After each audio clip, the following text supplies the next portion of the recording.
The broadcast is now starting. All attendees are in listen-only mode. Good afternoon. My name is Alex. Welcome to our monthly Dalim Tips and Tricks webinar. Today we'll be discussing twist image processing. For those of you who are new to our GoToWebinar series, some notes on the controls. If my screen is showing up too large or too small for you, there is a zoom button in the upper left-hand corner that you can use to adjust the scaling, either to scale the fit or to zoom in full screen if I'm showing up a little too small for you. There is in the GoToWebinar control panel a questions box where you can type any questions you might have about what I'm showing.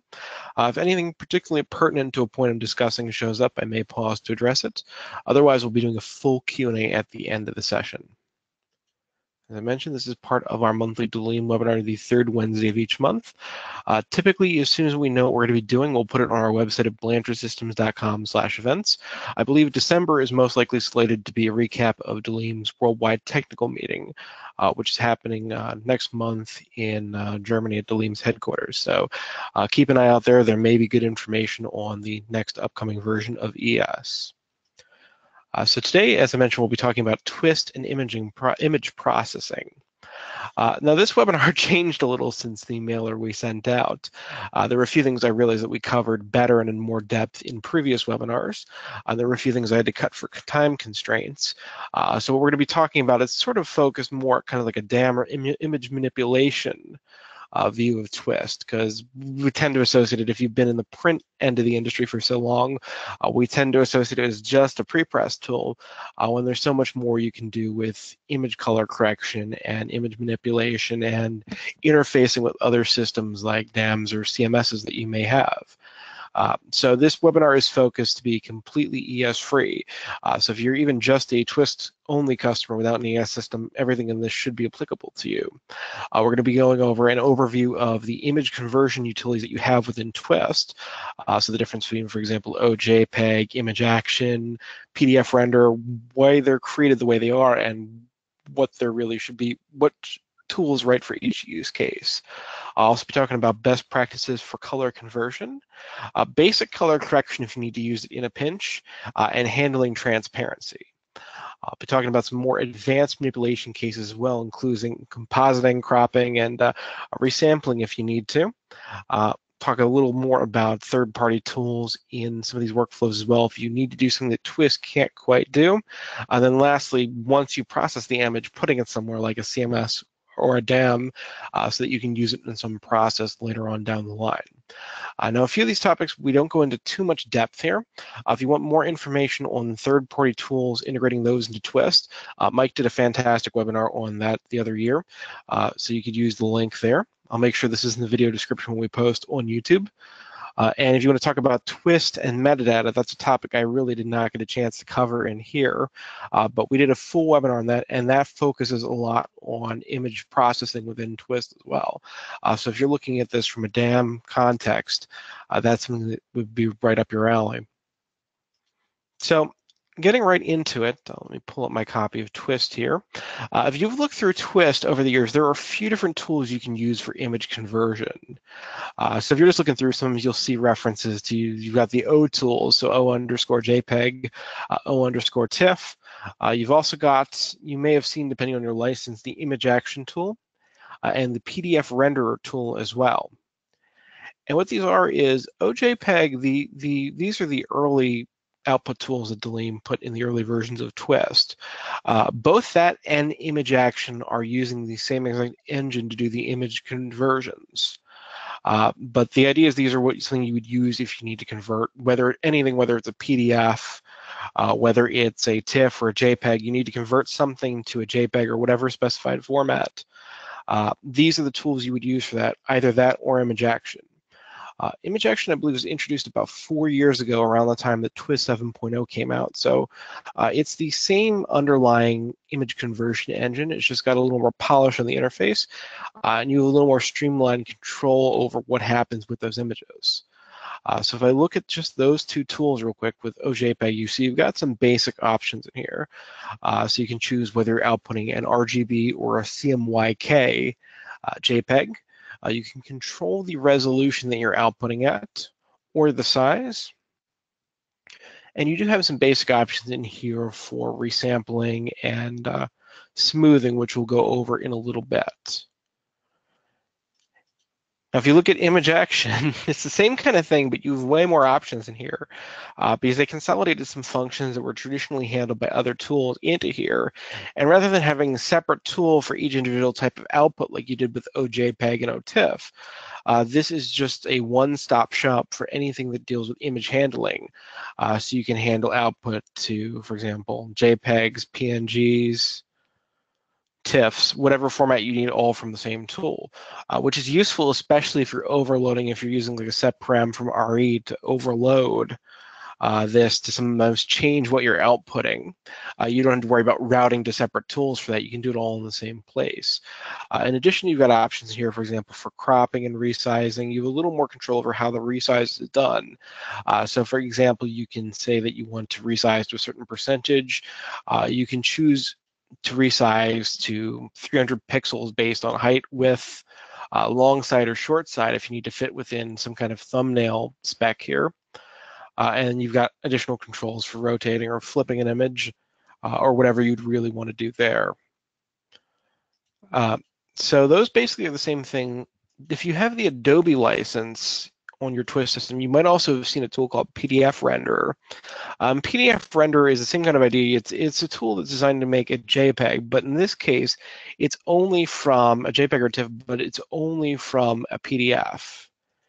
And the idea of this tool is this is not using Dalim's engine. This is using the Adobe Print engine to render that PDF before converting it into the image format.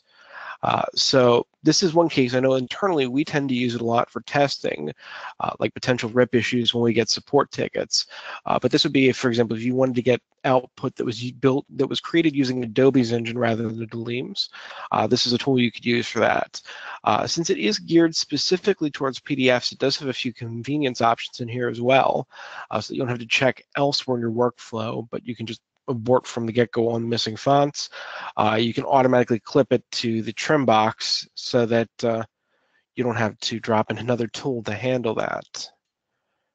And it also has some color conversion options built into the tool directly as well. But if I have, for example, I have a PDF here, I can just drop into this workflow.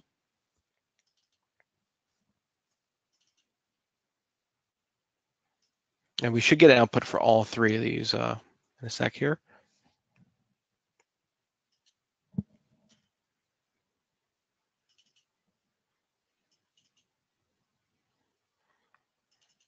So in this case, I'm just running a pretty simple PDF, and we get more or less the same thing for every one of these. Because in this case, I'm just outputting a standard CMYK JPEG. So you've got the image action, you've got the OJPEG, and then you've got the PDF renderer JPEG here. And these are all CMYK, so nothing going on crazy with color conversion at the moment.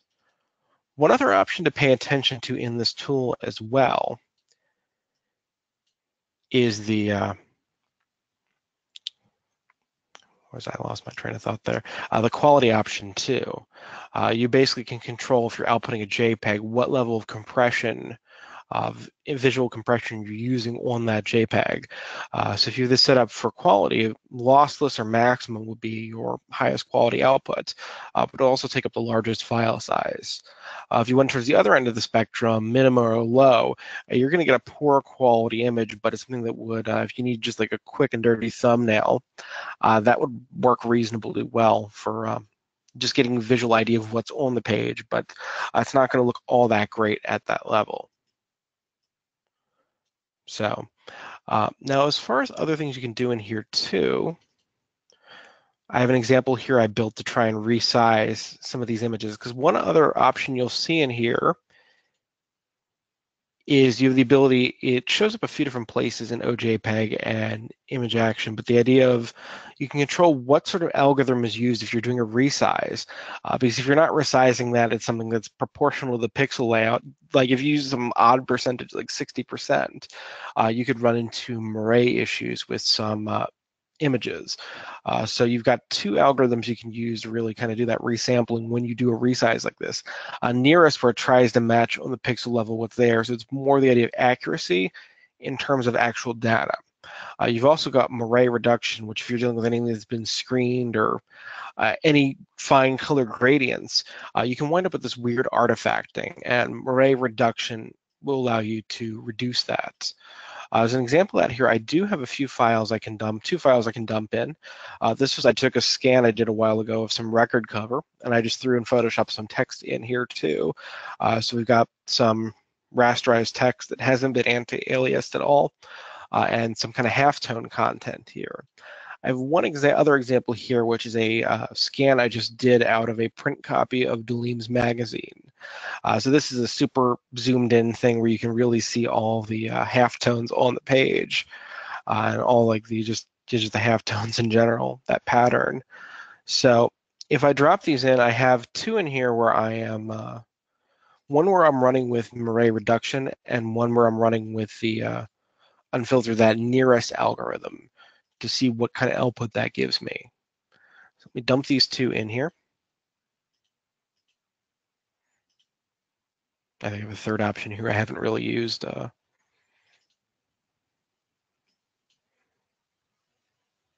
So this should be crunching through right now.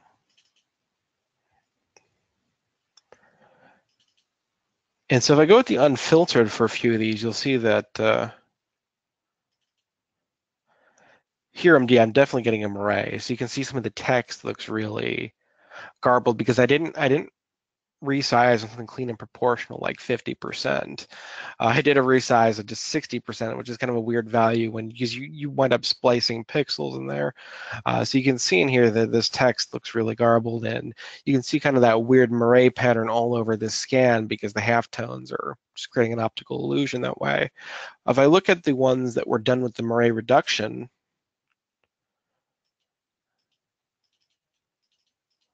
then you'll see here I have cleaner text. I don't have quite as much noise from the halftones over here, though there's still a little because these are pretty gnarly scans that haven't been touched up. And you can see here this looks a little better as well.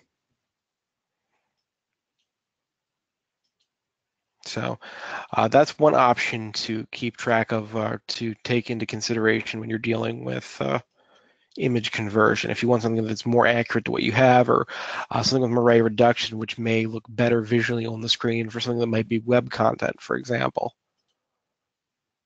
So one other option here too is anti-aliasing, which you can use to kind of smooth if you've like really crispy text like I had in here, where there's no anti-aliasing on this to begin with.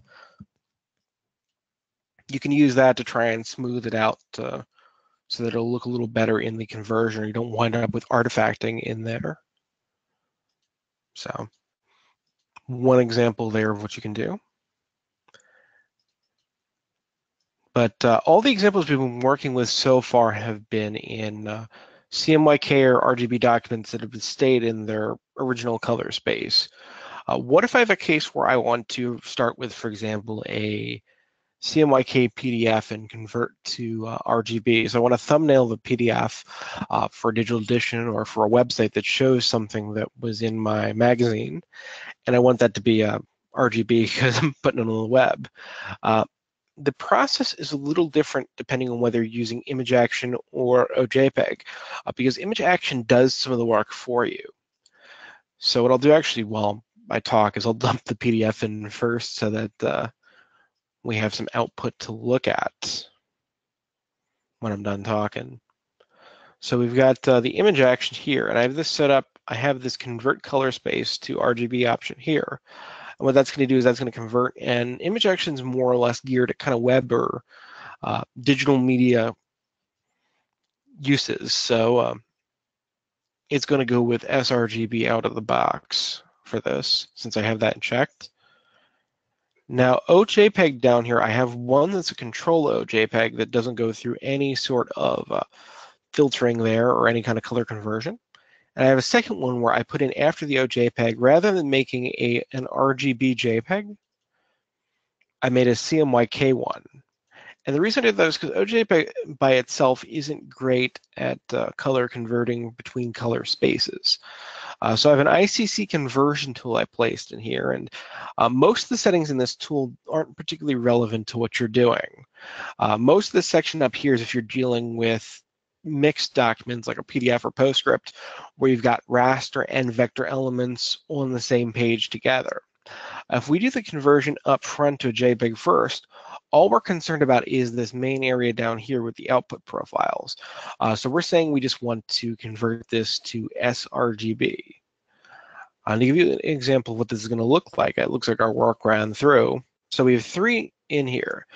The first we have is just the image action. So this looks pretty close to the PDF we had here. Don't want to do that. Whoops. So this looks pretty close to the PDF we had. There might be a little shift in some of the colors, but it's more or less on. But if I go to the OJPEG, our control one that didn't have the ICC tool, we get this gnarly output here, which is no good. So you can see drastic color shifts. Things that were blue have turned purple, and things that were purple have turned bright purple, neon purple. So that's not something we want in our output. So that's why I stuffed the ICC conversion tool in there. And if we look at that example, it's more or less the same as what we got with image action, because image action is taking care of that for you. So just an extra step to remember if you're going to be converting between different color spaces in OJPEG to keep it the same, and then after the fact convert it to RGB. Now, I was talking about this with Mike earlier, and he made there is one other option, although it doesn't give you as much control over the output quality of the JPEG you're getting.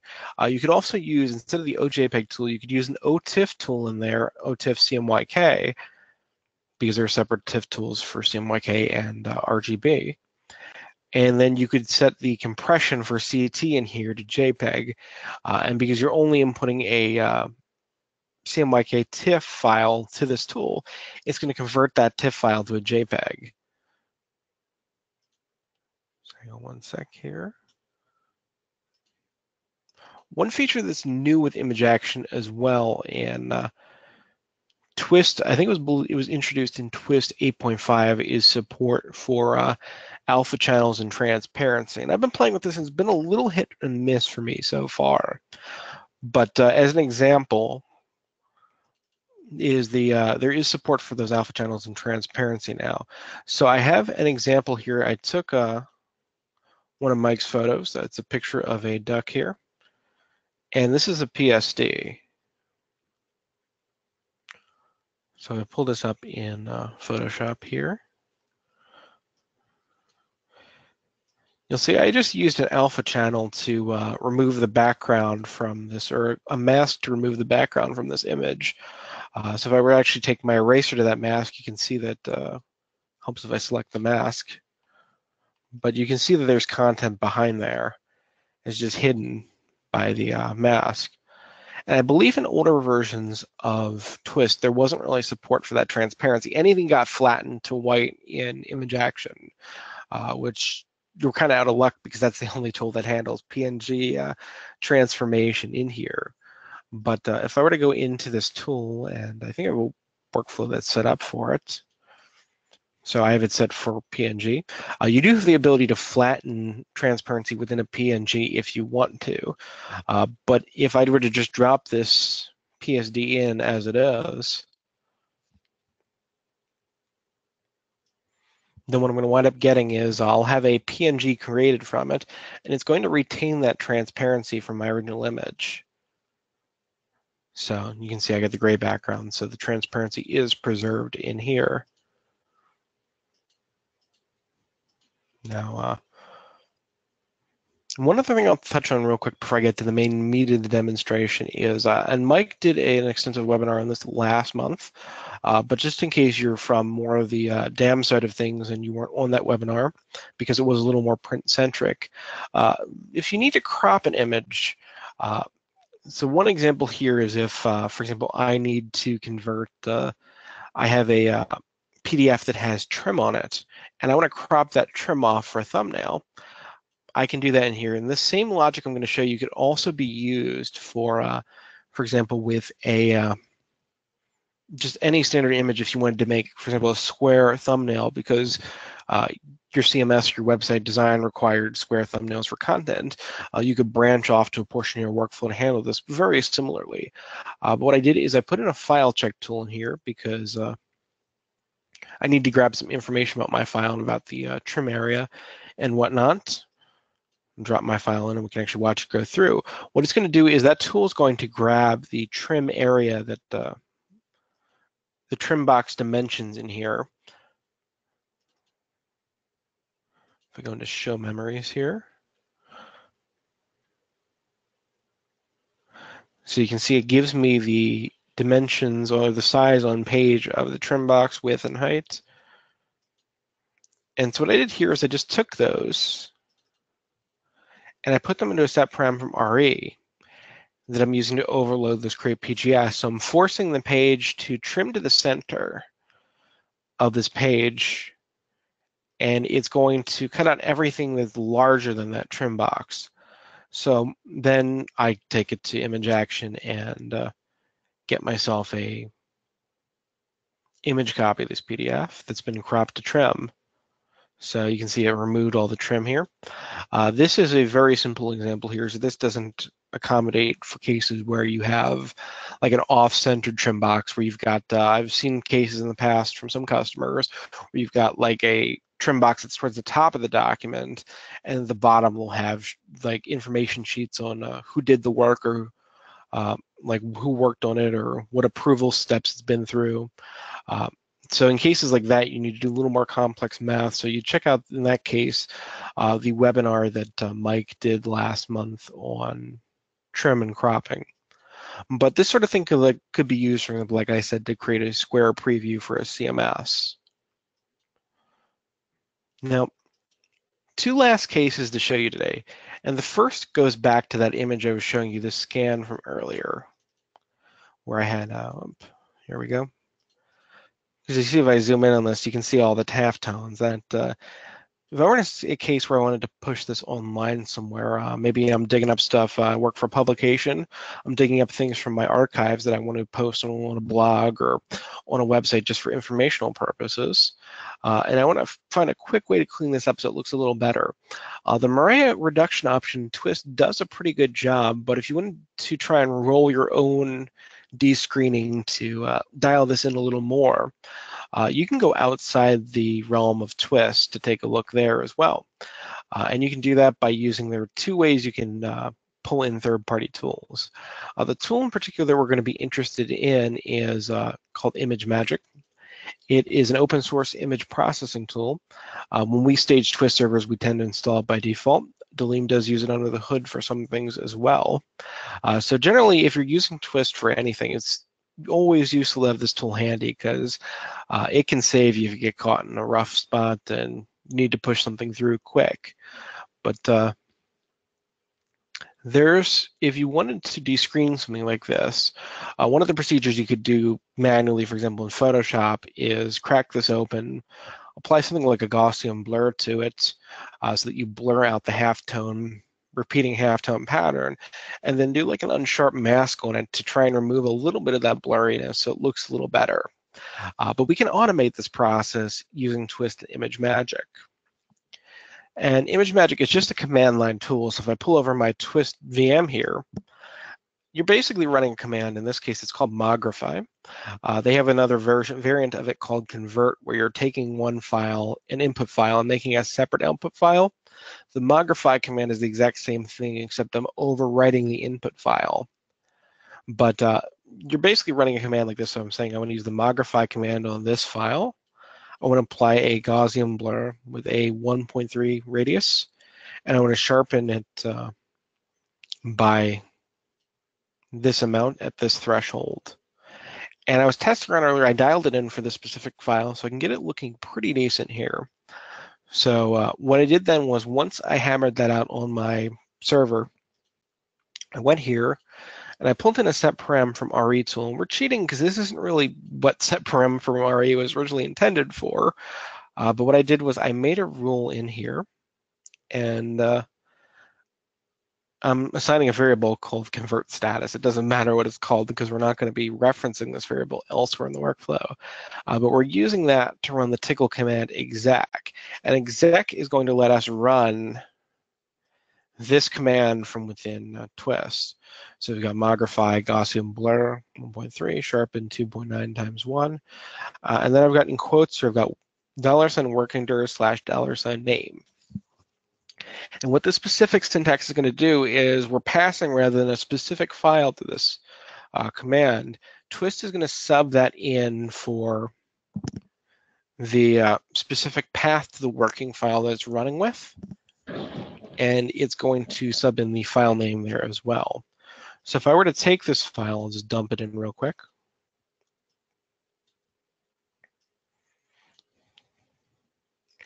I'll actually open up a copy of this for reference too.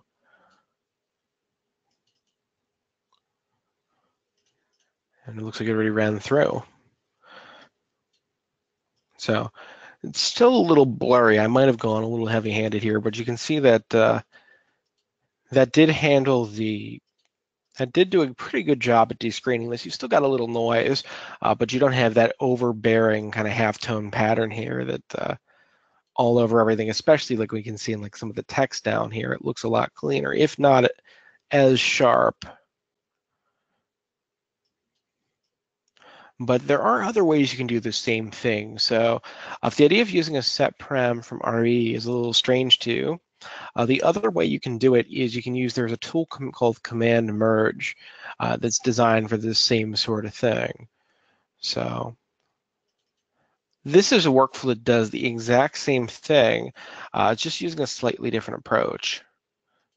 I guess I was getting too greedy there.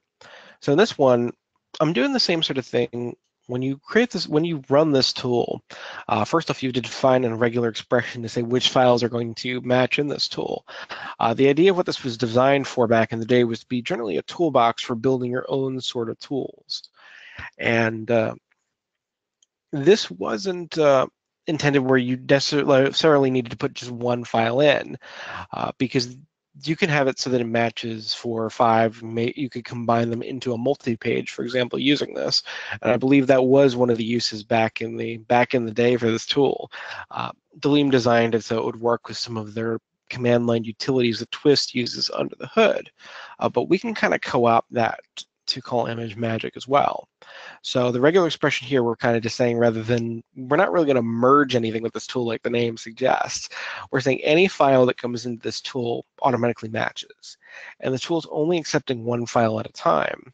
We're going to rename anything that goes through with descreen to the front, so we know it's one of our descreen files. And we're going to run this command down here. In this case, command merge expects to have both an input file and an output file, unlike the set param I had here. So we just changed mogrify to convert. That's an ImageMagick convention, not a Twist thing. We have this $I1 that says input 1, which is the only input in our case, is going to be run through this. It's going to have the Gaussian blur and the sharpen applied. And then it's going to be output as $O, which is the output file name we have here. So if I run the same file through this, we should get pretty similar output to what we had from setparam from RE. And this is one of those things where it's sort of a matter of personal taste which you prefer to use. Because I know even on staff, for us, we have a few who use setparams, and we have a few who use command merge. Sometimes it does come down to the specific case, which makes more sense for the job. One reason I'm a little more biased towards setparam from RE is because we're calling that command within a variable. If this command that I'm running returns an error message, for example, or some more details about whatever it ran, it'll end up spitting that into a twist table variable that I can then reference elsewhere in the workflow. So that's one case where that's useful, even if it isn't as straightforward as command merge. But I'll see we got our descreen for command merge, and they're more or less identical because we're running the same exact command under the hood.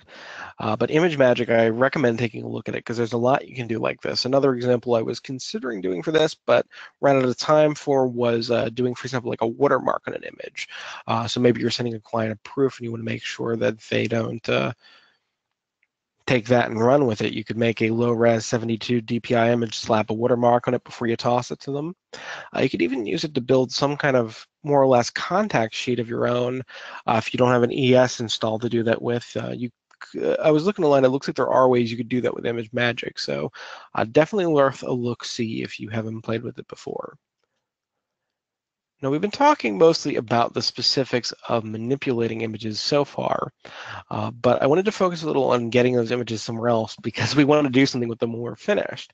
And you could always dump them in a folder, but that's not too exciting. So especially if you're using Twist in a sort of DAM context, you might want to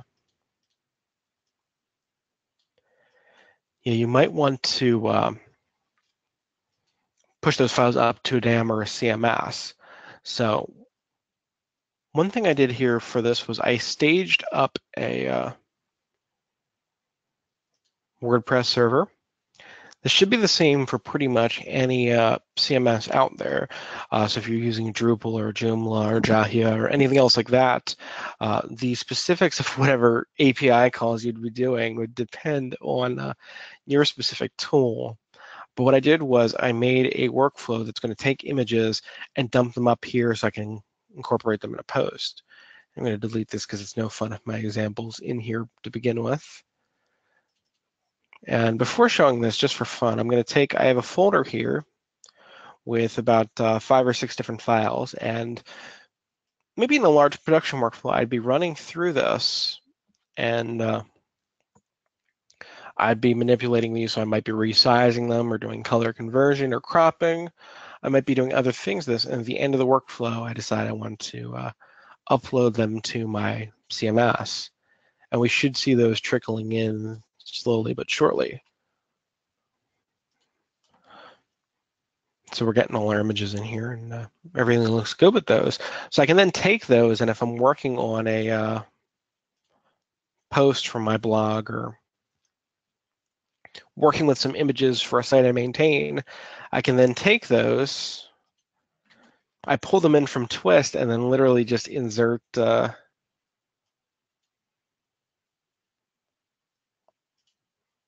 my image straight from here. And I didn't even have to worry about uploading into the CMS. So the way I did this was I went with the set param from RE route for this. And what I did was I made a sort of simple, it was a little complex to embed the whole API command within a set param from RE. So let me see if I can find it here. I have a shell script I whipped up.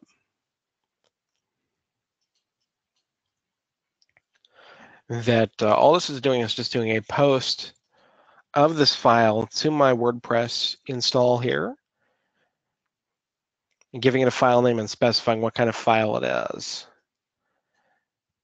But I'm taking 2 command line arguments here. The first is I'm grabbing the path to the file, and the second is I'm grabbing the file name as it's going to be uploaded because they're specific about it with their API.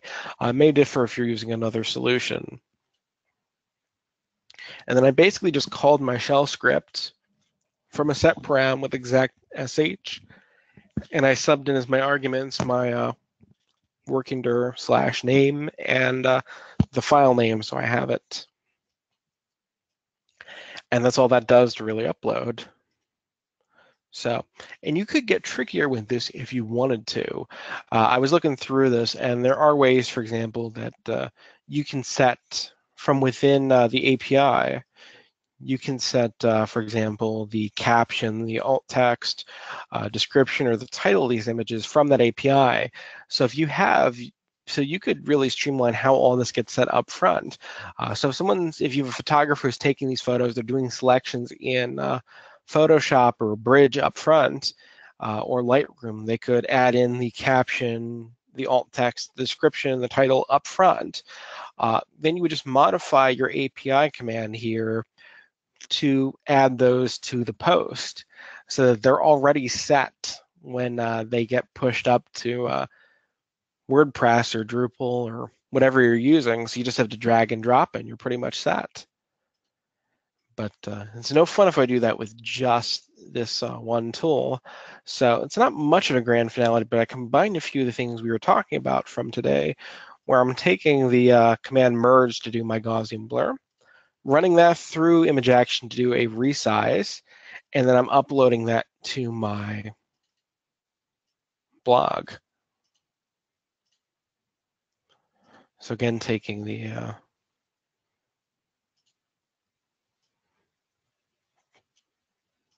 pretty halftony TIFF, and that should show up here if I hit refresh. So there we go. So that's about all I had for today. Does anyone have any questions? Yeah, we have a couple quick questions. First one's somebody's asking how do they get the Adobe tools if they do want them. You can just contact us at Blanchard Systems or wherever your reseller is, and they can get you the Adobe tools from Dalim. Don't know the exact cost offhand. Obviously, there's a cost associated with those since there's licensing to Adobe. Just contact us. We'll be happy to get you a proposal for that. Another question on recommendation that you mentioned sRGB, and they're looking at the recommendation that should they be using Adobe RGB instead of sRGB. Well, if you're doing any sort of web content, sRGB is the general standard for just general browser rendering. So where this question comes from, I think, is this: in the past, you've heard a lot of discussions about Adobe RGB having a wider gamut than sRGB. Most of what I've read and looked at on this subject, though, even though it's got a wider gamut, it's not a very accurate gamut. sRGB is a much more accurate gamut of maintaining the color integrity of a file. So sRGB is really what most people, as Alex was saying, is recommended by everyone to shoot images in sRGB and to use it for any conversions. Yeah, I think it is fair to say that it can depend on the application too, though. Mm-hmm. So if you're doing something for public consumption or web consumption, you want to go with RGB or sRGB as pretty much a rule. If you're doing something internally and you've found that ProPhoto or Adobe RGB works better for your internal processes, you can always change the profile that you're assigning within your ICC conversion tool. All right. And then the last question is, have we been able to use Twist to do raw image conversions? We have done some. Mike actually showed this in, there was a webinar I linked in the beginning of my keynote. He showed a little bit of that back in this webinar here. I was talking about this with the guys the other day, and it's been a little hit or miss performance-wise. You can use a third-party tool called UFO Raw to handle raw processing or raw development within Twist using that kind of command merge approach. But from what I've been hearing, the results aren't. Well, I mean, the testing I did, the results weren't terrible. It actually did a decent job. But if you're comparing it to maybe what you're used to getting from Photoshop, it definitely left a little bit to be desired there. We actually did that for a customer. We did a lot of testing. What we wound up going with was Lightroom, and basically just using the wait on tool to send files to it, expect the files back.